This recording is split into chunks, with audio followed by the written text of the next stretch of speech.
morning. Welcome to CATEX TV. My name is Frank Fortunato. Today is Friday, January 17th, 2014. The continuing political uproar in Bangkok, Thailand has largely been peaceful so far. Only 8 people have been killed over the past 6 months of demonstrations, which is actually sort of miraculous. However, today there was a grenade attack, apparently, that injured at least 28 people. The government and police are searching right now for the perpetrators. Apparently there was a large protest march staged by the opposition in downtown Bangkok, and grenades went off. I say plural, it's been reported that there were several grenades at this point. Of course, the protests are aimed at Prime Minister Yingluck Shinawatra, who many believe is simply a figurehead representing the interests of her billionaire brother, who himself is a fugitive former prime minister. This is an ongoing situation, so we'll see what happens. Meanwhile, just outside of Los Angeles, there's a pretty large brush fire. American TV is following it graphically with extensive video footage. The fire is apparently about 30% contained right now. It's in the San Gabriel Mountains. It's about 2.5 square miles in size at the moment.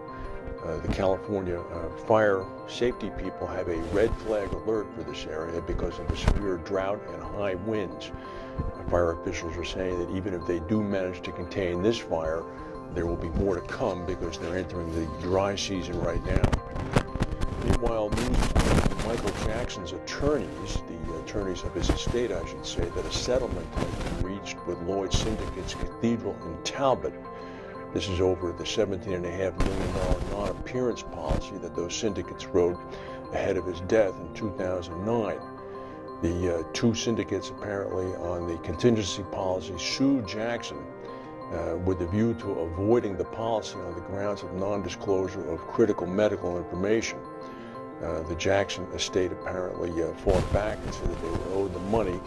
One of Jackson's attorneys, Howard Weitzman, reportedly yesterday said that a settlement had been reached. The sources said that the placement itself was difficult within Lloyd's. A number of people declined, including Beasley, Hiscox, Britt, and Sirius. However, Talbot and Cathedral did write it. The policy required a complete medical examination. They weren't able to get that information.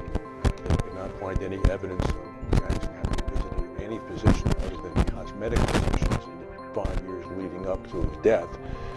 And furthermore, there was also a clause in the policy that Jackson had to be examined by both a nominated doctor and be watched over by appointed representatives personally. None of that occurred.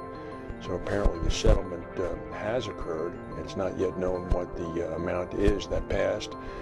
Talbot and Cathedral could not be reached for comment. Meanwhile, AWACS, Allied World Assurance Company, has appointed Lou Iglesias as president of its North American insurance platform. Iglesias had been at AWACS for a while, and previous to that had been for 18 years at AIG. Iglesias is replacing Gordon Knight, who is retiring at the end of this month. Marsh McLennan's Chief Executive Officer Dan Glazer says the insurance market is generally softening, and he expects price competition to heat up during this year. That itself is not a bulletin, hardly, but it was interesting what Mr. Glazer went on to say. He said there's plenty of insurance companies and there's a lot of competition, but there's probably not enough coverage. Therefore, price competition really will come to the fore. He said, I think in general this market is softening. This market is softening as a result of excess capital in the business. So I would say this is an insurance company-driven softening as opposed to being driven by brokers or clients. Again, so far nothing new. And he went on to say, when asked about expansion opportunities, he said, I would say first off, there are large areas of exposure that are not adequately covered today. Areas such as cyber risk, privacy type both on a personal and corporate basis, flood, and terrorism. He also thinks the whole burgeoning field of biotechnology and shale gas is ripe for coverage. Mr. Glazer is right. This is essentially how insurance works. Underwriters find new areas and then provide products to cover them. Without that coverage, innovation can't occur. In the United States, the American football season is winding down. The Super Bowl is going to be held 2 weeks from this Sunday on February 2nd. There's a very big game on this Sunday, between the New England Patriots and the Denver Broncos out in Denver. It may be a game that's better than the Super Bowl. Everybody will be watching. That's the news for today. If we have any breaking news, we'll come back and tell you. Thank you for watching and have a good weekend.